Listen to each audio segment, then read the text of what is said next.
ఇప్పుడు మనం ఉల్లిపాయ పచ్చికారం తయారు చేసుకుందాము. అంటే అప్పటికప్పుడు ఏ కూర లేకపోయినా కూడా ఇలా పచ్చి ఉల్లిపాయలు వేసుకొని మిర్చి ఇవన్నీ కలుపుకొని మనం రొట్టెలో కానీ లేదా చపాతీలో కానీ తింటే మాత్రం సూపర్ ఉంటుంది. దీంట్లో అసలు మనం ఉడికించడం కానీ పోపేయడం కానీ ఏది ఉండదు. Hello friends, welcome to Hyderabadi రుచులు. నేను మీ ఇందిరా. మీలో ఎంతమందికి ఈ ఉల్లిపాయ పచ్చికారం తెలుసో కామెంట్ సెక్షన్లో కామెంట్ పెట్టండి. ఇప్పుడు ఉల్లిపాయ పచ్చికారం ఈజీగా ఎలా చేయాలో చూద్దాం. ఇక్కడ నేను 2 పచ్చిమిర్చి కాల్చుకుంటున్నాను. ఇవి కొంచెం పండు వండిన పచ్చిమిర్చి అనమాట. టేస్ట్ బాగుంటుంది, అందుకే ఎర్రగా ఉన్నవి వేసుకుంటున్నాను. పచ్చిమిర్చి కూడా వేసుకోవచ్చు. పచ్చిమిర్చిని నిప్పుల మీద కాల్చుకోవాలి. నిప్పులు లేవు కాబట్టి మనం స్టవ్ మీద కాల్చుకుంటున్నాము. లేదంటే ఇలా ఒక చిమ్మట పెట్టి కూడా కాల్చుకోవచ్చు. కొంచెం ఇలా నల్లగా అయ్యే వరకు కాల్చుకుంటే సరిపోతుంది. రోట్లో 3-4 వెల్లుల్లిపాయలు వేసుకోవాలి. 2-3 అల్లం ముక్కలు వేసుకోవాలి. మీ దగ్గర అల్లం వెల్లుల్లి పేస్ట్ ఉంటే అల్లం వెల్లుల్లి పేస్ట్ డైరెక్ట్ వేసుకోవచ్చు. మనం కాల్చిన పచ్చిమిర్చి వేసుకోవాలి. కొంచెం సాల్ట్ వేసుకోవాలి. పైనుంచి బాగా దంచాలి, మెత్తగా దంచుకోవాలి.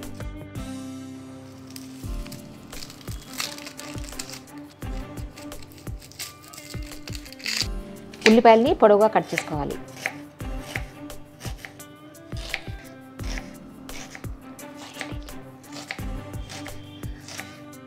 ఇలా ఉల్లిపాయలన్నీ కట్ చేసుకొని ఒక మిక్సింగ్ బౌల్లో వేసుకోవాలి.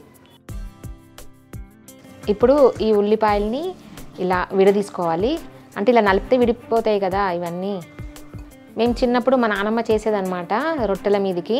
చాలా బాగుంటుంది, ఏ కూర అవసరం లేదు ఇంకా ఈ పచ్చడి చేసుకుంటే. ఇప్పుడు దీంట్లో మనం కాల్చి దంచుకున్న పచ్చిమిర్చి పేస్ట్ వేసుకోవాలి.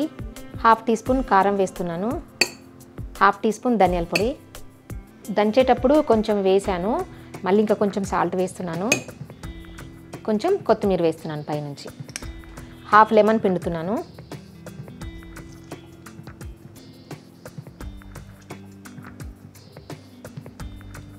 బాగా మిక్స్ చేసుకోవాలి, నలుపుకుంటూ మిక్స్ చేసుకోవాలి. అంతే అండి. ఏ కూర లేనప్పుడు ఈ ఉల్లిపాయ పచ్చికారం వేసుకొని తిన్నామంటే చాలు, సూపర్ ఉంటుంది. దీంట్లో పోపు కానీ ఇంకా ఏం అవసరం లేదు. డైరెక్ట్గా ఇలానే మనం రొట్టెల్లో తింటే మాత్రం సూపర్ ఉంటుంది. వెంటనే చేసుకున్న వెంటనే తింటే కరకరలాడుతూ ఉల్లిపాయలు చాలా బాగుంటుంది. పైనుండి కొంచెం ఆయిల్ వేసుకుందాము. ఒక 2 టీ స్పూన్స్.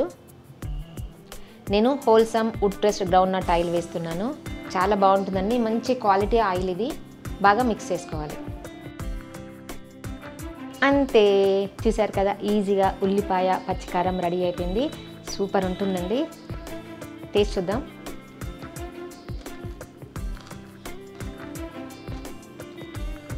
ఉల్లిపాయలు కరకరలాడుతూ సూపర్ ఉందండి. అంటే చేసుకున్న వెంటనే తింటే చాలా బాగుంటుంది.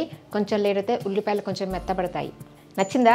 వీడియో నచ్చితే లైక్ చేయండి, షేర్ చేయండి, సబ్స్క్రైబ్ చేయడం అస్సలు మర్చిపోవద్దు. Thank you for watching.